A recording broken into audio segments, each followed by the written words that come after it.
Hi there, everyone. I'm Trent Carter. I'm here with Ken Adgate and Kyle Touhey. We're here today talking about the new Project drag boards. These guys designed it and brought that board to life, and we're going to ask them some questions. Thank you guys for coming along. My first question for you is, did you create this board, or did you start shaping boards to make your own brand, to have like your own personal brand, or to make stuff you wanted to ride? For me, it was making stuff I wanted to ride and to have a board that worked with the gear that was available to us with Mike. It was a Tuttle edition mast that was from the windsurfing days, and the board wasn't didn't work with the products that were out there with the tracks, so we ended up making our own that had the Tuttle in them. So we were able to basically still ride Mike slab foils. So that's the reason why I started building them, and then it just evolved from there. So. Okay. Yeah, and then for me, it's I spent a bunch of time doing these sports, and you can tell I'm huge. And I wanted gear that's like high performance capable, but works for a big guy. And normally, that when you get up into the bigger sizes, it's just beginner gear, and Yeah. it doesn't allow you to do what you want to do. It doesn't feel great historically, and so I looked around and I kind of realized oftentimes some of the best gear out in the world comes out of some guy's garage, and I got a garage. So yeah, go there. Awesome.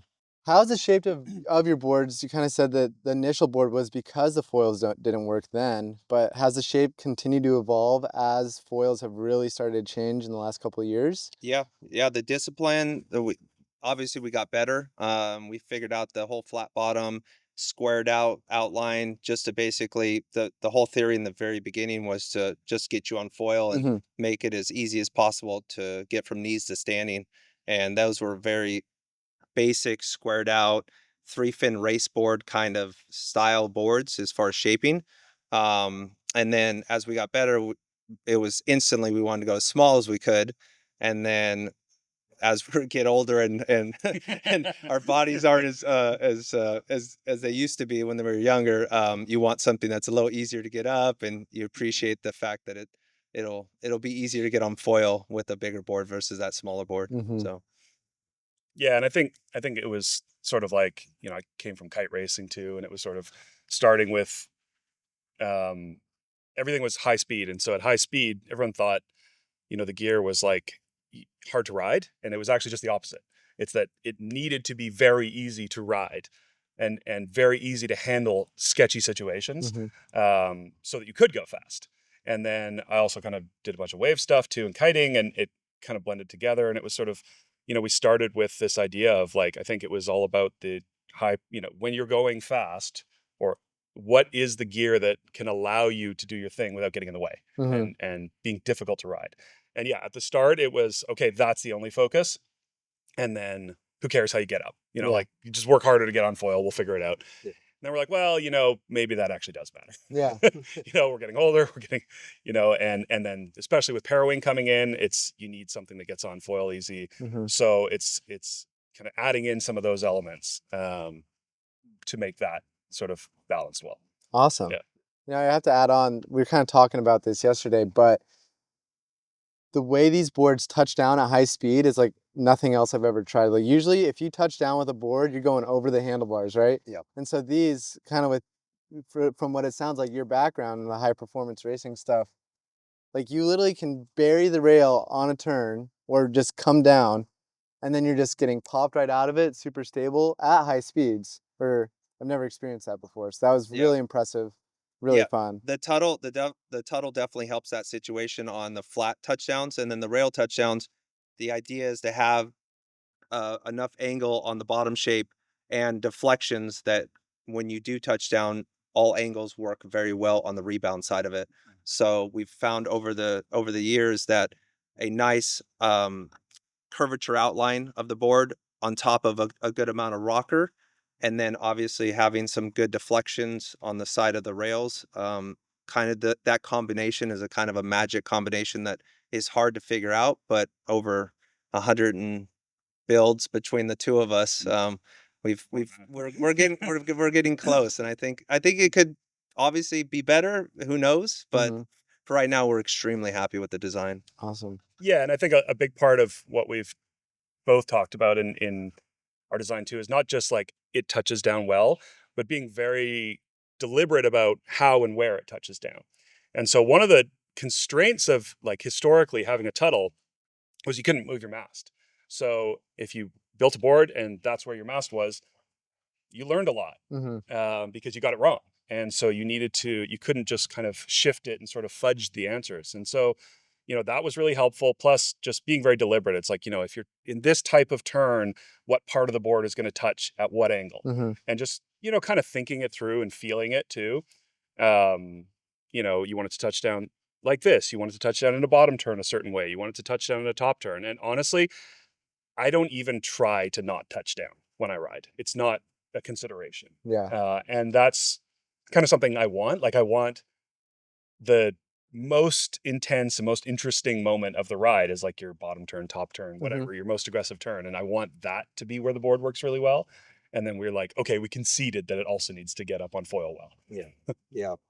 Well, I have to say you've definitely hit the mark. Like everything when you're looking at the board and then you're riding it, you're like, oh, this is so thoughtful. Like every little angle, like you're saying, is thought out. Where you touch down. Yeah. If you're doing a slow turn, you tap the tail or something. It all works really well.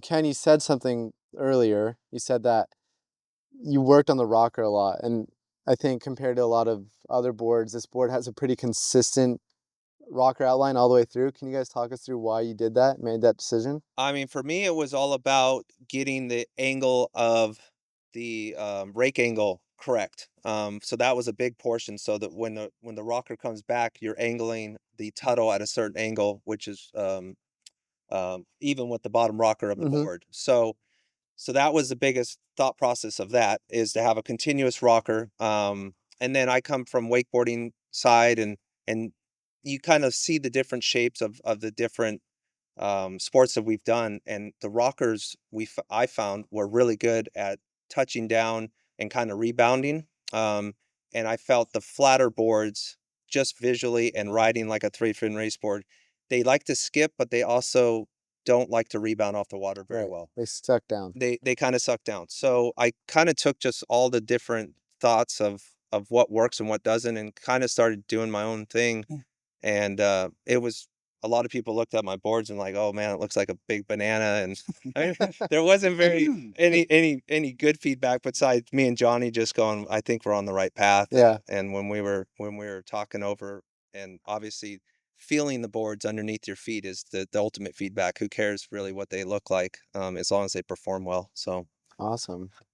Yeah, I mean, I'd say I started the same thing too with the rake in the mast is, if it's not, right for how I want it to ride or do whatever I want to do, I won't even ride the board. And that was the starting point. And then the other one was getting on foil. Because I'm a bigger guy, I'd watch everyone else kind of get on foil, let's say winging, and they would just kind of pump and glide up on foil. And it's like, well, that's great. That works for you. Yeah. If I want to do that, I have to ride a bigger wing that I want to be riding. And it kind of applies to all the different sets. And so what I wanted is something that I could sort of muscle up, I guess, or use like a pumping technique to get up. And I kind of found that the flatter rockers, you needed the rocker in the nose to kind of support you. And then the tail, it would sort of have this feeling where it would jump up and then catch and slam me back down and kind of lose that fluid flow. So I think we both did this where we took boards that we knew and literally I literally just took a wood hacksaw to it and cut off the tail and changed the rocker. I was like, okay, that's better. And reglassed it and then did it again. And okay, that's better too. Yeah. And so it was all janky, right? This was sort of a test mule board, but it sort of proved out something. And I know you did that with Mike. And So you guys did this separately, and yeah, we did. And then when you came together, you're like, oh, we both like. Yeah, it was pretty crazy. We both had the same thought process the first time we met, which was pretty insane. Yeah. Conversion design. Yeah, conversion design. Yeah. But yeah, Mike took one of my shapes, and it was one of the longer shapes, and it had a lot more tail than we're used to, just because we kept on going longer and skinnier. And so what he ended up doing, he's like, hey, I'm gonna go home and I'm gonna cut the tail and basically take the tail and bring it up and then relaminate it. And that was a kind of eye opener of we could get away Light with a bulb lot moment? more. Yeah. Yeah, we could get away with a lot more rocker. Doesn't need to be so severe on the V hole in the rear to have the same effect. So Okay, awesome. Then my last question for you guys is, when you're up and riding on these boards, or even just paddling them around, you have the buoyancy of that true volume, but they feel like they're 20 to 30 liters less than they actually are. Can you explain to us the design process and the thought or the decisions you made to make that feel the way it does, where it feels so much smaller than it is? yeah, yeah, I've ridden a lot of boards over the years, different manufacturers, and what I did find is a lot of the guys were putting their foils back on the board and then having a lot of nose, a lot of swing weight for the same volume.